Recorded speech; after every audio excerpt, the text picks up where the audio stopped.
Hello jet ski fans and welcome to another video. This is going to be an exciting one because it's part one of a collaboration between myself and the Jet Ski Brothers. If you follow the Jet Ski Brothers, you already know that they are working on a V8 jet ski and the thing is going to be epic.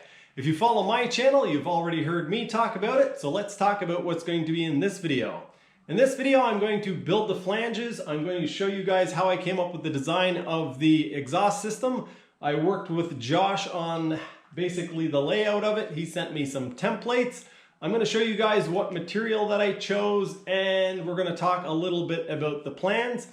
I will say up front that I am aware that this material isn't 100% ideal. I would have preferred to have 3/16 material in some of the areas. Unfortunately, there are a couple of restrictions. The first restriction that we have is going to be a common theme in the build of this system and the build of Josh's whole jet ski, and that is very limited space. When you're squeezing a V8 engine into a jet ski as tidy as he is, you're left with a very, very small amount of space. Even when I show you guys the design that I came up with, it's not going to be clear how little space there really is, but trust me on this, we are squeezing every millimeter out of this thing to make it work. Also, we are doing this through email and video communication, so it's not like I have his jet ski here and I can actually measure it out with calipers. We have to have a little bit of leeway so that my exhaust system actually fits on his jet ski when he gets it. The next thing is that when you're selecting materials, you don't have an unlimited choice of wall thicknesses. When you're buying tubing, pipe, or square section, you are limited to certain size ranges or certain wall thicknesses of the material. Because of that, I needed to have certain outer diameters or inner diameters in different parts of the exhaust. And because of that, I had to go with different wall thicknesses to make sure that I had room where I needed it and big enough openings where I needed them. If you're new to my channel, welcome. I hope you enjoy the video. Feel free to check out some of my other videos. I spend a lot of time working on my X2, obsessing over every little detail. I am going to try to change that up for this project and show my regular viewers that I can make it all the way through a project without completely going nuts and obsessing over every single detail and finishing this in an efficient time manner.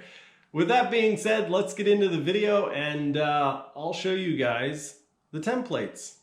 It's not too often that I end up using the craft room for a jet ski project, but that's what's happening right now. More details coming up.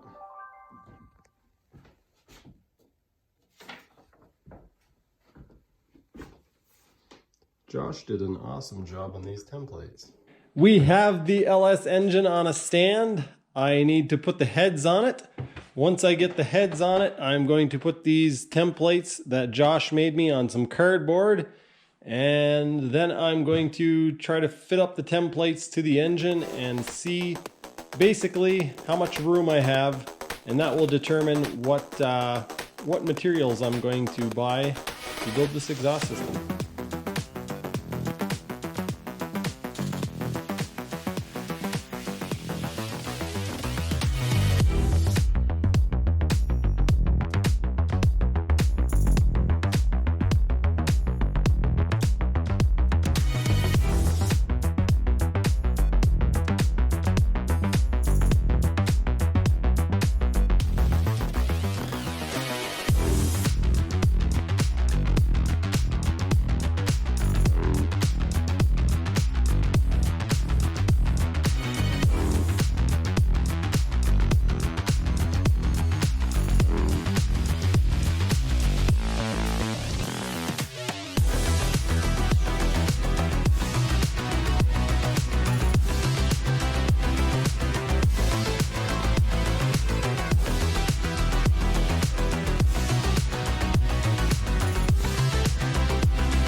Just a short while later and I have the templates all in place.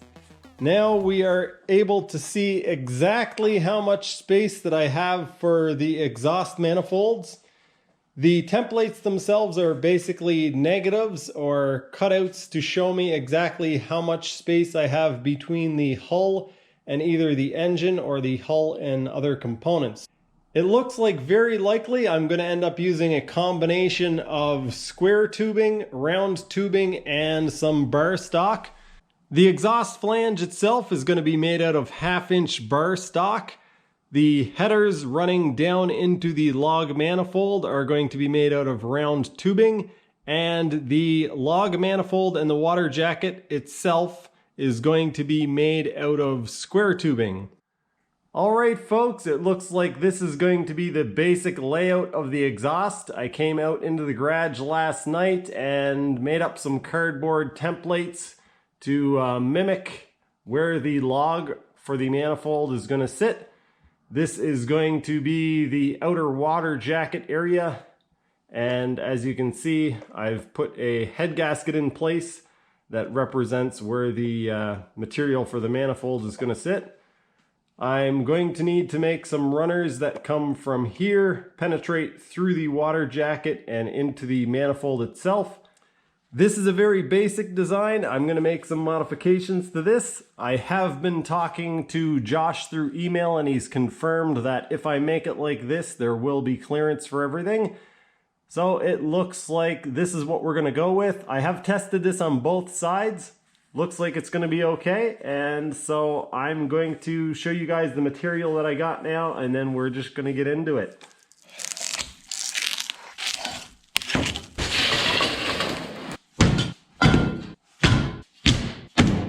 Here we have all of the materials, or at least I hope all of the materials that I am going to use to make this exhaust manifold. I was hoping to get some 4.5 or 5-inch stuff, but they actually don't sell it over 4-inch, at least at the metal supermarket that I went to. And so I got a bunch of the 4-inch, and I'm probably going to add a little extension onto the bottom of it, just to make it a little bit deeper. You guys will see why. I'll explain that in the future. I think what makes the most sense now is for me to figure out the exhaust flanges. Fortunately, I do have an exhaust gasket for an LS, so it's going to be fairly easy for me to mark out where the bolt holes are and the exhaust ports themselves. Let's get right into that. There we go.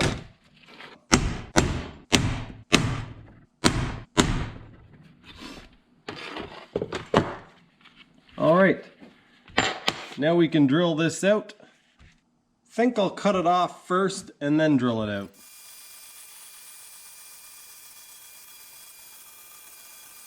So that I don't have to mark these holes out all over again onto the second piece of material, what I'm going to do is simply clamp these two pieces of material together. And then where the locations of my holes are, I'm just going to drill all the way through both plates, and that way I'll make 2 plates at the same time.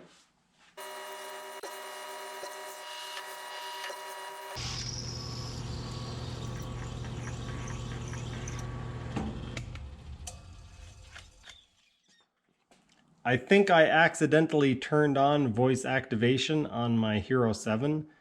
And I'm saying things that make it do things that I don't want it to do. Let's get these bolts in here.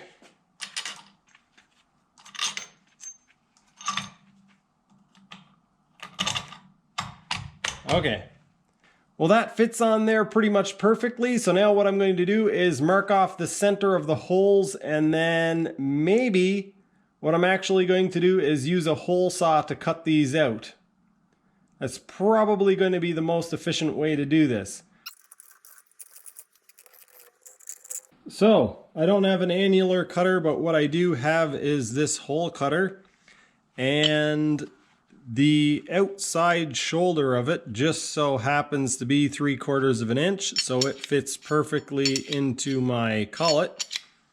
And I don't need to keep a drill bit in the center. That's just going to cause extra load.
I'm glad that I remembered to cut both of these flanges together because it saved me a whole heck of a lot of work. I think what I'm going to do now is... How beautiful is that? We quite obviously have to cut out some holes for around the spark plugs. And I need to ask Josh about if he's mounting anything up on the head, because there are some mounting holes along here. These LSs are known for breaking or having the flange bolts loosen off, and we don't want that happening. So it would give it a little extra support. I will show you guys on the other side what I'm talking about. So these are the holes that I'm talking about. There's 3 10mm holes above the 8mm holes for the exhaust flange itself. And if he's not using them for anything, then we can we could take advantage of that and drill out the flange so that he has a little extra support on the exhaust manifolds. I guess the next thing that I should probably do is mark off around where the spark plug holes are, and that way I can cut out that material.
I decided to do a bunch of this off camera because it's more of the same.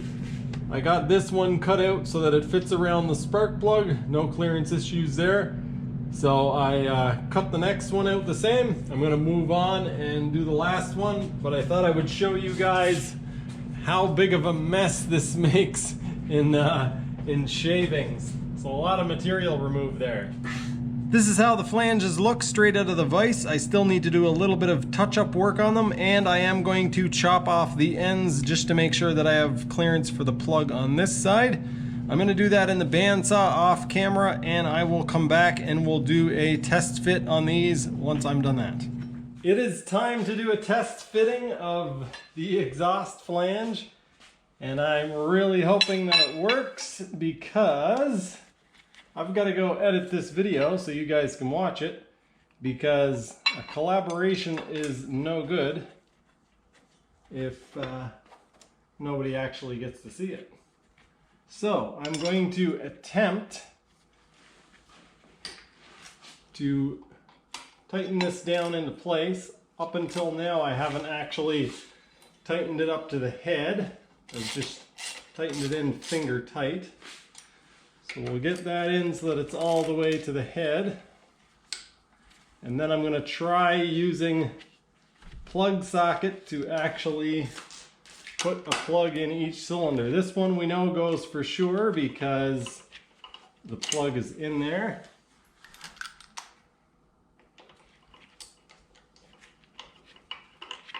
This one goes in, a little bit of clearance.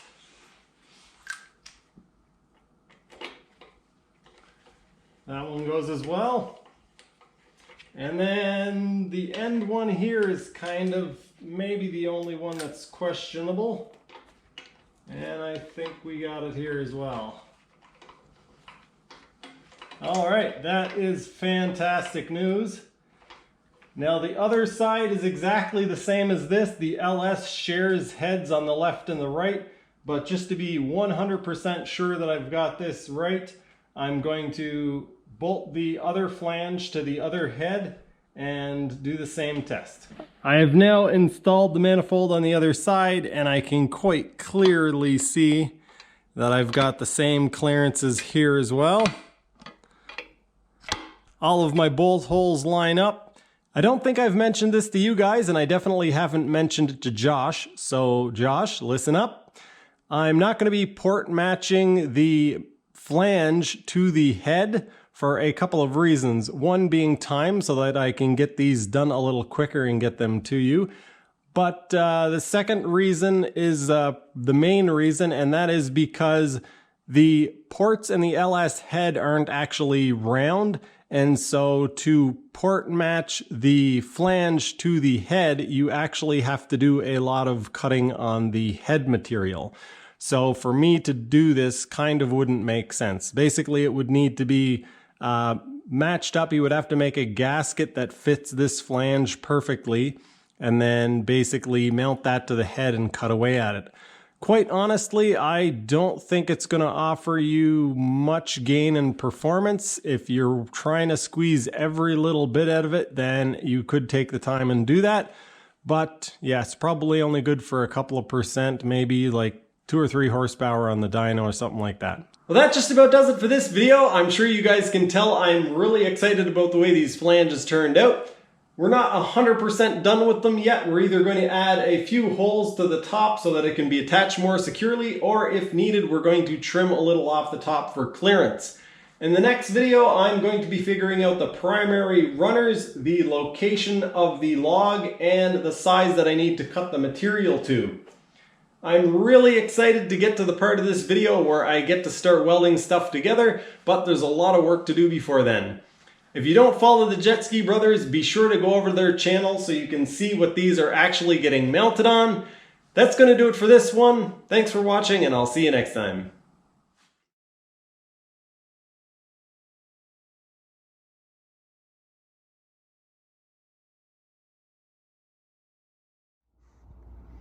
Alright, jet ski fans, if you take a close look, you will see there is an LS head in my garbage bin. An LS block in the background, and that is an engine stand. I think I was saying recently that I never use this electric cable hoist, and that I should use it more often. BJ's coming over, he would give me a hand, but let's see what this says.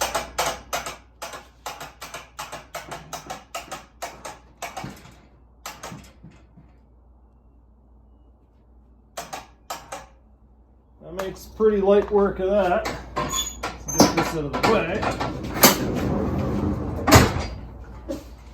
Now that I've done that, I'm kind of curious how much this weighs. I've got this scale and never actually used it for anything.